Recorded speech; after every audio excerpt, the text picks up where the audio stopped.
Hi there. Welcome to the Lead Relationally podcast. Let's go for a walk and join the guys as they talk about a better way to lead people.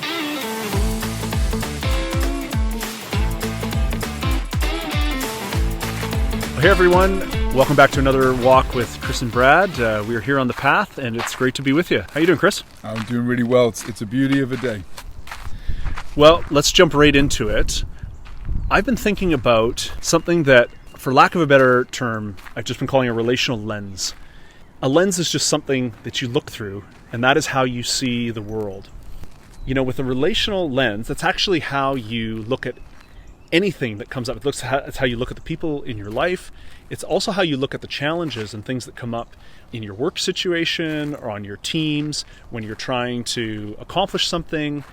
What does it mean to look at things through a relational lens as our primary lens? That's the first way we look at it before we look at it through other lenses, which are also valid and important, and we can talk about that.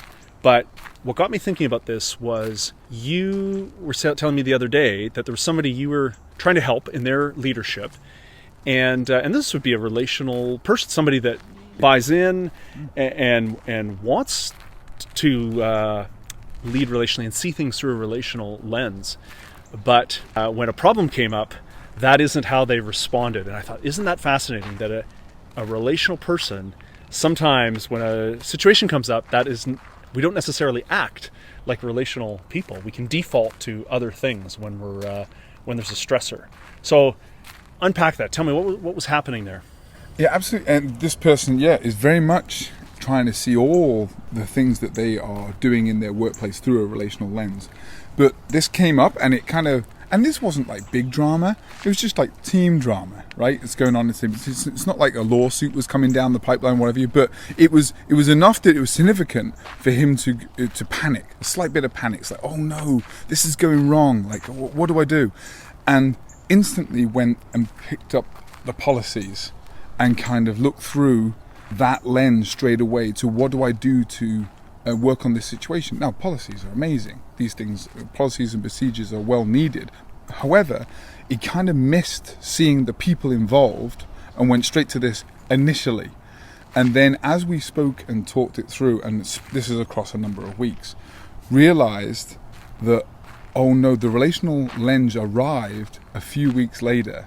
And that's when some of the regret came in, realizing I've already burnt a couple of relationships, I've stung a couple of people by what I've done, by this process, that if I thought about this sooner, I could have avoided some of those wounds and pains and uncomfortable conversations that I still would have had them, but not in that way. I would have done it differently if I'd applied this lens from the beginning. And I'm kind of kicking myself that I waited this long to be able to do that. So that's the scenario. Yeah, and I think we've all been there, especially when it's something, when we think that there's a problem, we can react. And I wonder how, as people that value relationships, how we can make that relational lens our default lens, that it's natural that we first, before we panic, that becomes our knee-jerk reaction. Because the minute you start pointing to a policy manual for somebody, like you have made them they're now a policy issue, that escalates really fast. Yes, those policies are there for a reason, but if you have to grab the manual and wave it in front of their face, you have escalated this. That probably made that person, I imagine, just feel like not trusted or ashamed, or like, am I really a policy issue? Well, it's just we know that there's a bit of a journey between whatever's happened, then some sort of investigation, which normally involves a series of conversations with people to actually understand what's actually going on here, what actually happened, who said what, why, who did what, when, right? We're trying to say at that point, if that bit can be done relationally, then the policy bit kicks in, as it should, at the right time, but you haven't immediately led with the policy, because that would shape the conversation, as opposed we would like, and this person is regretting not leading the conversation based on the people in the room. I've known some of these people for 7 years, that's what they were sharing with me, and didn't lead with 7 years worth of relationship, where you've got a lot in this room that you could utilize in these conversations and in this approach. Maybe wouldn't even change the outcomes or whatever, or what needs to happen, but the pathway there would have been different. You wouldn't have stung people as much or as hurtful as it came across. Because you came across panicked. You came across, you went into manager mode. I don't know what that means, but generally like policy manager mode, rather than, hey, I've worked with this team for years, and so I can stay in that mode even though maybe some tough conversations or some outcomes are coming soon. But on the way up there, not to be run by panic, but be to run by, I know these people, I trust these people, but we're going to have some tough conversations. And I can utilize the 7 years worth of relationship I've got with them to have those meaningful, tough conversations. Right, because the ultimate goal is, yes, we want to adhere to great policy and we want to take all of that stuff seriously, but we also want relationships intact to do it. So if you're going to bludgeon someone over the head with a manual, you might win, you might be right, but you're not going to have a team. Well, that's exactly what's happening here, is now they're getting towards the end of this situation, and a couple of people may leave anyway. Even so that none of those fears came true, it may still have ended that person's employment, not because of actually anything to do with the policy, but to do with the way it was handled, and now they feel not trusted and on the outside of this. Yeah, I think my hunch is that when you look at it through the relational lens first, at least it gives you the best fighting chance of getting to the other side of the problem with everything intact. Yes, there is a time people have to say, hey, we have policies and we have expectations, and you do have to meet them. This isn't just everything's okay and we're just friends, no matter what. There's standards, and you're a leader. You got to hold your people to those standards, but you got to do it in a way that doesn't burn them, especially in a situation that it's like, are you really saying that you don't trust them? Are you really saying that they don't value the policy and that's why I have to wave it in their face? No, 7 years. Gosh, surely there's enough trust built up that we can say, hey, I know you probably didn't mean anything by that, but you need to know, this is kind of how this was coming across, and you're going to the person, giving them the benefit of the doubt, helping them see, saying, I know you're not that kind of person, and I know we both want the same things here. But you're starting from a place of unity. And now we can talk about where the misstep happened. And it's probably, in a lot of these situations, just a misunderstanding, or someone not realizing that this is how that came across. And now you've learned, but you haven't made it personal. So there's just other lenses that we tend to kind of default through first. And sometimes in an organizational structure, we can hide behind them because it's the quickest answer. We can use an organizational chart. Well, here I am on the hierarchy, and you can lead with saying like, well, Chris, as your boss, I have to tell you. It's like, well, if that's how the conversation's starting, yes, that's true. But I'm playing the boss card, and I have that card to play. But there's a cost to saying, I'm your boss, so do what I say. But if I want to lead you relationally, I don't need to remind you that I'm your boss in order to convince you, here's the best path forward. We could hide behind a system, like, well, here's our systems, and here's how it works. And so, this person stepped out of the line of the system, and I got to pull them back in. Don't you realize how things work here? You went and did this, and that caused this domino effect, and you got to get with the system. You fall in line. It's like, okay, you've looked at it through a system breakdown lens, but now that person is a cog in that machine, and you've shown them that by reminding them of the system. And that's what the friend of ours is sharing, is that if I had just asked better questions at the start, it's like, hey, are you okay? Like, has anything been going on? Like, just starting at the beginning, because then that person may have actually been able to start opening up with what was been going on with them, which may give some context to whatever the situation may be. That now that's only really coming out weeks later. And so then it's like, oh shoot, if only I'd known that at the start, that would have made sense and that would have helped.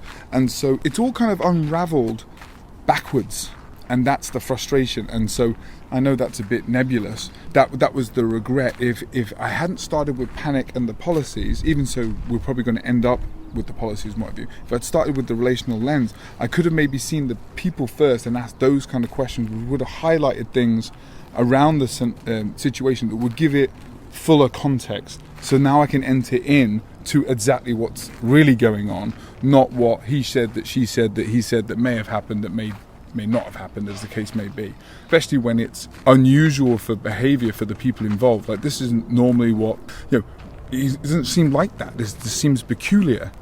run with that. That seems strange. Let's knock that one off the list first and then move on from there. And that's where the regret has shown up. Right. Now, had mentioned that, I think you said the relational lens eventually got there. So what's happening now? Now he is trying to solve the problem, and he's recognizing I should have maybe looked at it through this lens earlier. I suppose it's never too late, but it seems like it's a lot harder job now that there's been some hurt. Yes, well, because the hurt's been caused. And so now the facts have all come out, and what have you, and the reality and the context has all been revealed. But because along the process people have felt heard, misunderstood, their reputation has been put on the line, they feel as though their character's been questioned because of the way it rolled out. It wasn't because they didn't think this person liked them, it's just the way they approached them and spoke to them, like, whoa, okay, so you think I'm that kind of... The implications of what you were saying were big, huge, hurtful, and not necessarily what you meant, because you were saying it in a panic or in a I'm a manager mode. And so they heard it like that, and then the person was reflecting, saying, if I had changed the words that I'd used as I'd spoken to them, that could have meant that a lot of the hurt and the pains which I caused, which weren't actually necessary at all on reflection, would have been mitigated if I'd started this way. But now I'm seeing them, and I'm seeing that they're hurt and they're frustrated and they're angry with me. I regret it. But I can see it now, but I missed it right at the start when I wish I'd been at a sea, the fact that they seemed a bit lost or a bit confused from the beginning.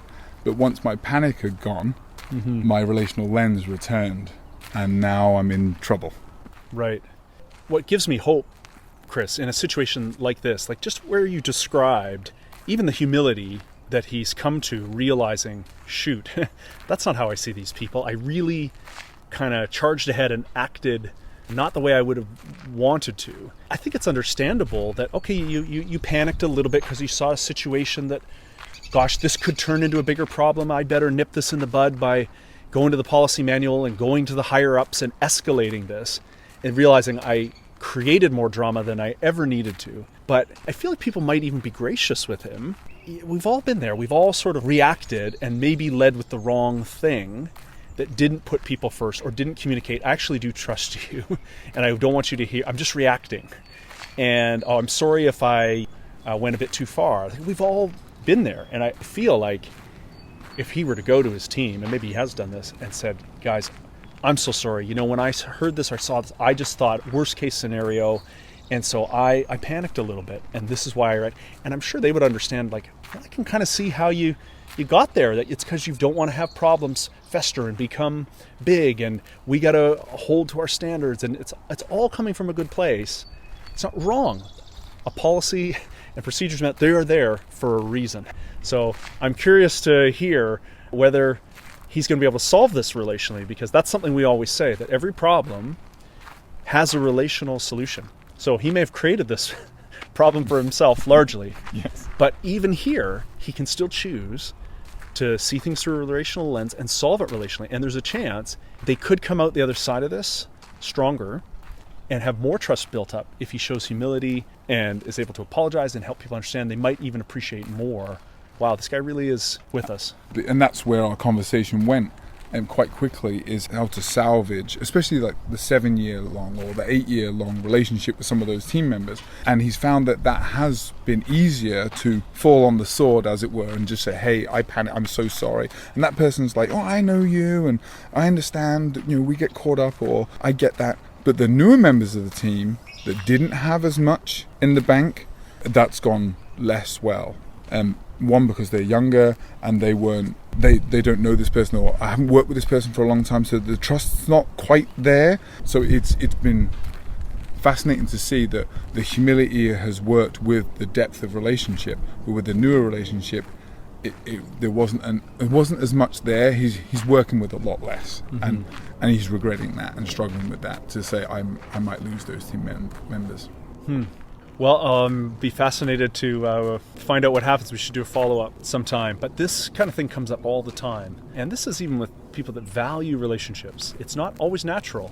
It's easier to rush to other things because they're shortcuts. It's easier to fire off an email and send a rocket to somebody in a moment of frustration or whatever, and then we realize there's a cost to those types of things? Well, we've realized there's not a relational switch you can just flick. Oh, I used to lead this way, and now I lead a completely different way overnight with no hang-ups or residue. And for this person, it was the panic that took over and flipped the switch the other way. Wouldn't be the way that they enthused or believed is the best way to lead a team. But as soon as this came up, the default was, let's kick into manager mode and pull out these, and that's what I should do. Yeah. And you're going to have to fight hard to keep that relational lens at the forefront when something happens that you didn't foresee, kind of creeped up on you, and, like you said, had potential. It wasn't a huge, it was low-level drama, but I think it still applies even if it was a more meaningful event. Mm-hmm. Well, Chris, looks like we're on the home stretch here. So what do we do with this? We want to be people that lead relationally, and we do want to see things through that relational lens. How do we get better at that? How do we make that our default? That's always hard, but it's the power of a pause. It's just to sort of say, oh, hold on a sec. Who are these people that are involved? And you're writing down their names. Who are they? And so part of the investigation is to investigate and remind yourself, who are these people that are involved? And then how would I approach those people, considering who they are? And that doesn't change what policies we're following. It changes how we're going to approach those people, because we are going to do it. It's just what's the best way to do that so that I don't necessarily need to blow up the relationship from the start. Mm-hmm. I may need to later. It may lead to that, but we don't have to begin there. The power of the pause. Yeah, that's good. That's nothing new, right? People have said, if you're angry, you write a letter, but don't send it. Right. And that's a similar idea, because maybe you just need to get some stuff out. And rather than send it and do the damage, because once it's out there, it's out there. But the therapy is maybe just writing it, getting it out, saying, okay, I vented, now I'm going to revisit it. And we've all sort of been there to be like, I was ready to send that, and it's like, I actually don't need to come in at that level. It's just not going to help the situation. Sometimes, I can't remember, we did this course a while ago, but it's starting with the end in mind, which is great when you're thinking about the end of a project. But I think for us, it's starting with the end relationship in mind. It's like, how is our team going to continue on the other side of this? And how am I going to work back from that? Because it may mean that some team members won't be there, or whatever you write. But if you're starting with the end in mind, there could be two possible endings. One where it goes horribly wrong, and one where it doesn't. But if you're starting there and working your way back a little bit relationally, it may help you make better decisions along the way. Yeah, that's good. Do you want to have a stronger team with more trust at the end of this? Can you navigate a conflict, a misunderstanding, a misstep, things that are going wrong? They're challenges. If you navigate them well, it can build trust. Absolutely. And it can make a team stronger. Or it can erode. Yeah. And so then, there's probably the two things that we would say that lets us bring the relational lens in right at the start where it's most helpful. Mm-hmm. I think even part of that pause may be involving another person. And we know that gift of having another person in your life that you can sound things off of. Because sometimes when we get in our own head, we're our own counsel, we can actually make poor decisions, right? Sometimes an outside perspective, maybe even somebody outside our organization, but somebody who understands us, maybe understands what our challenges are, and you say, hey, I got a situation and I'm trying to deal with this. Tell me, am I seeing this right? And that person can ask the challenging questions. And that person can even say, well, what do you really want out of this? Do you just want to be right? Do you just want to win? Do you want to put this person in their place? Or do you actually want a healthier team? Do you actually want to have a culture where people say, like, I love being a part of this team. I like what we do. Because even when we step on each other's toes, we keep short accounts. We say, sorry, we get on with it because we can trust each other. That's the dream place that we want to be. And I think having another person walking and talking this stuff out is necessary, because when we get alone and we start making decisions and we have no one saying, well, I wouldn't send that email, or I wouldn't approach it that way. I wonder if your friend had called you up before 2 weeks earlier. You would have talked him off the ledge, right? And said, oh, I don't know that it has to be that. I understand why you're seeing it that way.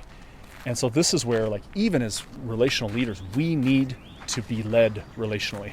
Yes. We need to lead ourselves, but we can't do that in a vacuum.